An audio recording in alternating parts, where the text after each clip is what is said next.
Olá, boa noite a você. Este é o Jornal da Record. Câmara aprova crédito para o pagamento de benefícios sociais. Idoso morre em temporal no interior mineiro. O Jornal da Record já está no ar.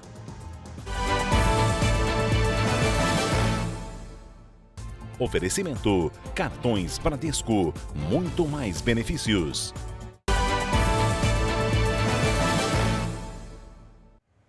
A gente abre esta edição do Jornal da Record com as informações do segundo dia de julgamento da ex-deputada federal Flor de Lis. Ela é acusada de planejar a morte do marido, o pastor Anderson do Carmo. Outros 4 integrantes da família também estão no banco dos réus. O Leonardo Aque atualiza esse caso agora para a gente. Oi, Léo, uma boa noite para você. Boa noite, Celso. Boa noite a todos. Olha, dos 9 depoimentos previstos para terça-feira, apenas 3 aconteceram. O último deles, o de Wagner Andrade Pimenta, conhecido como Misael, filho adotivo de Flor de Lis e testemunha-chave no caso. Ele falou que a causa do desentendimento entre a ex-deputada e Anderson do Carmo era a partilha dos ganhos financeiros da família. Flor de Lis, 3 filhos e uma neta são acusados de envolvimento na morte do pastor em junho de 2019. Agora, Salsi, diante do grande número de testemunhas que ainda devem ser ouvidas, a previsão é que o julgamento seja estendido até a quinta-feira. A juíza do caso já pediu reforço de policiais militares no Fórum de Niterói, onde acontece o Tribunal do Júri. Salsi. Obrigada pelos detalhes, Léo. Uma pessoa morreu em um temporal em Piraúba, na zona da Mata Mineira. Outras cidades de Minas também foram afetadas pela chuva forte, principalmente a chuva de granizo. Vamos ao vivo, então, falar com a repórter Virgínia Nalon. Virgínia, boa noite para você. Oi, Celso, boa noite para você. A vítima de Piraúba é um homem de 62 anos que morreu depois de ser atingido pelo muro da casa onde morava. Segundo o Corpo de Bombeiros, a queda foi provocada depois de um temporal com granizo e rajadas de vento. A Defesa Civil Municipal vai avaliar os danos no imóvel. Na região metropolitana de Belo Horizonte, também foram registradas várias quedas de árvores. Os bombeiros informaram que a chuva durou apenas 15 minutos e veio também acompanhada de granizo e algumas ruas ficaram alagadas. Em Uberaba, 12 pacientes que estavam numa unidade de saúde precisaram ser transferidos depois que o teto caiu e a água invadiu o local. Salce. Obrigada, Virgínia. O presidente eleito Luiz Inácio Lula da Silva chegou agora à noite a Brasília para cumprir a agenda de transição. O Matheus Escavazinha acompanhou e tem os detalhes. Matheus, boa noite. Boa noite, Salce. Lula chegou a um hotel no centro da capital federal pouco depois das 10 da noite. No mesmo hotel está hospedado o vice-presidente eleito e coordenador da transição de governo, Geraldo Alckmin. Nessa quarta-feira, Lula tem encontros confirmados com o presidente da Câmara, Arthur Lira, do Senado, Rodrigo Pacheco, e com a presidente do STF, ministra Rosa Weber. Existe a expectativa do encontro também com o presidente do TSE, ministro Alexandre de Moraes. A equipe de Lula quer aprovar ainda esse ano uma PEC para retirar o Auxílio Brasil do teto de gastos. Foi decidido que a tramitação da proposta vai começar pelo Senado. Outra possibilidade seria a edição de uma medida provisória para custear essa despesa. Salce. Certo, Matheus, até já. O PL, Partido Liberal, confirmou nesta terça-feira que fará oposição ao futuro governo Lula. Já o presidente Jair Bolsonaro foi convidado a assumir um posto de comando na legenda. Jair Bolsonaro passou o dia no Palácio da Alvorada, onde recebeu o presidente da Câmara, Arthur Lira, do PP de Alagoas. Após o mandato, Bolsonaro deve assumir a presidência de honra do PL para comandar a maior bancada do Congresso, com 99 deputados e 14 senadores. O presidente do Partido Liberal, Valdemar Costa Neto, confirmou que a sigla vai ser oposição ao governo de Lula. O partido pretende oferecer toda a estrutura para que Jair Bolsonaro viaje pelo país e continue defendendo as ideias que marcaram este governo. O PL defende uma nova candidatura de Bolsonaro à presidência da República daqui a 4 anos. 4 anos não são nada, ele é novo ainda. Ele será nosso candidato a presidente em 2026, não tenho dúvida disso. O PL também já tem conversas adiantadas para apoiar a reeleição do presidente Arthur Lira. Em troca, o partido de Valdemar quer apoio do Progressistas nas eleições para a presidência do Senado. Nós temos a maior bancada na Câmara e a maior bancada no Senado. Não é possível que a gente não tenha a presidência de uma das casas. Sobre a proposta de emenda à Constituição da Transição, que pode permitir ao governo eleito gastos fora do teto no próximo ano, o Partido Liberal diz que não será contra a manutenção dos R$ 600 no Auxílio Brasil. O presidente Bolsonaro tinha se manifestado no interesse de continuar o auxílio de R$ 600. E esse eu acho que é um objetivo que une a nossa bancada. E só isso. Achar dentro do orçamento o espaço para dar continuidade ao Auxílio Brasil de R$ 600. Agora eu volto a conversar com Matheus Scavazini para falar da medida provisória que abre crédito para o pagamento de benefícios sociais. Matheus, explica para a gente, por favor.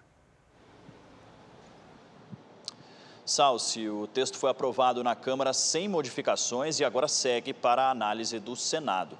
A medida provisória destina 27 bilhões de reais para o Ministério da Cidadania pagar o acréscimo de R$ 200 no Auxílio Brasil e o aumento do valor do Auxílio Gás. Também estabelece o destino de 500 milhões de reais ao Alimenta Brasil, programa social que garante alimentos da agricultura familiar para famílias de baixa renda.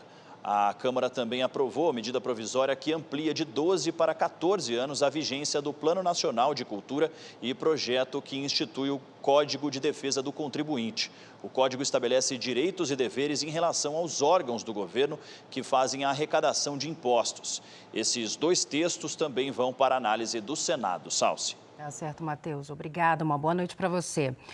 O Senado aprovou o projeto que vai permitir à Embrapa receber pagamento pela transferência de tecnologias, licenciamentos e serviços prestados. Atualmente, o pagamento é feito em uma conta geral do governo federal. O projeto prevê que os recursos deverão ser utilizados exclusivamente para pesquisas. O texto segue para a sanção presidencial. A Embrapa é a empresa brasileira de pesquisa agropecuária vinculada ao Ministério da Agricultura. Em São Paulo, a Justiça condenou uma quadrilha por fraudar TVs por assinatura e vender o serviço de maneira irregular. Isso aconteceu em Carapicuíba, na região metropolitana. A Caterina Schutt tem mais informações. Caterina, boa noite. Oi, Salsi. Boa noite para você e a todos que nos acompanham aqui no Jornal da Record. Olha, a Promotoria de Justiça de Carapicuíba conseguiu a condenação de 5 homens e uma mulher. Eles roubavam sinais de TV por assinatura e vendiam o serviço de maneira irregular no município. Somadas, as penas ultrapassam os 37 anos de prisão. A sentença envolve crimes de associação criminosa e violação de direito autoral. O grupo implantou uma rede de televisão por assinatura fraudulenta, distribuindo programação de dezenas de canais. Salsi. Tá certo. Obrigada, Caterina, pelos detalhes. Nos destaques internacionais, o governo da Ucrânia disse que o acordo de exportação de grãos do Mar Negro precisa ser estendido por pelo menos um ano. A medida, que foi acertada em julho, está prevista para vencer em 19 de novembro. Além da prorrogação do acordo, autoridades ucranianas querem incluir mais portos e mercadorias. No começo do mês, a Rússia chegou a suspender a participação do pacto depois de um ataque de drones que danificou um navio de guerra de Moscou. A Força Aérea Chinesa aproveitou a abertura do Air Show China deste ano para apresentar ao mundo a nova frota de aeronaves militares.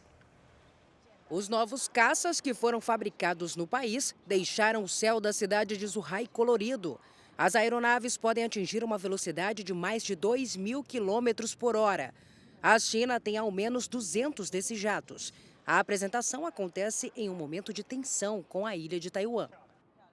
A votação para as eleições de meio mandato foi encerrada na maioria dos estados americanos. O correspondente Vandrei Pereira acompanhou na capital do país. A apuração dos votos deve ser lenta. Segundo a Casa Branca, pode levar dias e até semanas em alguns estados. Isso porque, além dos votos depositados nas urnas, é necessário apurar os votos que foram enviados pelos Correios. Atualmente, os democratas detêm a maioria de 8 assentos na Câmara dos Deputados. Já o Senado está dividido em 50 a 50 cadeiras. Mas, segundo pesquisas recentes, o Partido Republicano deve assumir a maioria nas duas casas do Congresso.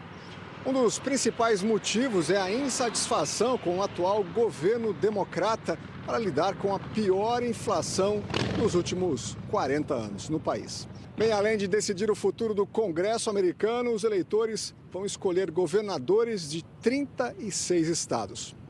De Washington, Vandrei Pereira. Os países em desenvolvimento vão precisar de mais de 10 trilhões de reais por ano, isso até 2030, para financiar o combate às mudanças climáticas. A conclusão é de um relatório apresentado durante a COP27, no Egito. A quantia seria usada para reduzir emissões de gases do efeito estufa e investir em agricultura sustentável. Atualmente, os gastos com meio ambiente somados por esses países não passam de 3 trilhões de reais. E na Itália, arqueólogos descobriram mais de 24 estátuas de bronze de mais de 2.000 anos. Os artefatos foram encontrados em perfeito estado de conservação numa antiga fonte na Toscana. Ao lado das estátuas estavam 5.000 moedas em ouro, prata e bronze. Para especialistas, as peças podem ajudar a reconstruir a história do povo etrusco que viveu na região e como foi a transição para o Império Romano. O aumento de casos de Covid-19 no Japão faz o país se preparar para a 8ª onda da pandemia. De lá, a correspondente Silvia Kikuchi traz os detalhes. Nesta terça, o Japão reportou 81 mil novos casos num único dia. Um aumento de 16 mil casos em comparação à terça-feira da semana anterior. 70 pessoas morreram pela doença. Só aqui na capital foram 8 mil casos confirmados no 4º dia seguido de alta. A taxa de positividade nos testes em Tóquio chega a quase 30%. Quando esse número sobe, alerta para a chegada de uma nova onda de infecções. O país aprovou uma nova vacina da farmacêutica Moderna para combater a subvariante BA5 da Ômicron. 3 milhões de doses vão ser distribuídas a partir do final de novembro. 7% da população já recebeu a 4ª dose contra a variante. De Tóquio, Silvia Kikuchi. E mais de 8.000 pessoas se reuniram no norte da Tailândia para participar do tradicional Festival das Lanternas. O evento marca o fim da estação das chuvas e o começo do frio no país. Na celebração, os visitantes soltam lanternas de papel que flutuam em direção ao céu. As lanternas também contam com mensagens escritas pelos participantes. Na cultura tailandesa, o festival é um símbolo de desapego dos problemas e de boas-vindas ao próximo ano. A África do Sul vai inaugurar uma nova estação terrestre que vai ajudar a NASA a enviar missões à Lua. Vai ser o segundo ponto da Agência Espacial Americana fora dos Estados Unidos. O país africano vai gastar inicialmente o equivalente a 20 milhões de reais. A outra parte do valor vai ser financiada pela NASA. O local vai contar com uma antena de 20 metros e vai servir para a comunicação com naves no espaço. E agora o futebol. São Paulo e Internacional abriram a penúltima rodada do Campeonato Brasileiro nesta terça-feira. E o tricolor paulista foi derrotado em casa pelo Colorado. O gol que deu a vitória aos gaúchos saiu aos 20 minutos do primeiro tempo, com o meio-campista Maurício. O camisa 27 recebeu belo passe de Pedro Henrique e chutou forte no gol de Felipe Alves. Com a derrota, o tricolor estacionou na 9ª posição com 51 pontos, mas segue na briga por uma vaga na Libertadores. O Inter é o segundo do Brasileirão. Nos Estados Unidos, uma aposta única ganhou o maior prêmio de loteria do mundo. Uma loteria da Califórnia anunciou o vencedor nesta terça-feira, depois de 40 sorteios sem um ganhador. E um apostador levou sozinho o equivalente a mais de 10 bilhões de reais. O ganhador comprou o bilhete premiado em Altadena, na Califórnia. A identidade dele não foi revelada. Segundo a loteria, as chances de ganhar o prêmio são de 1 em 292 milhões. Este foi o Jornal da Record. Outras informações na primeira edição do JR 24 horas, às 7 da manhã. Você fica agora com Fala Que Eu Te Escuto. Uma ótima noite para você. Cuide-se. Tchau.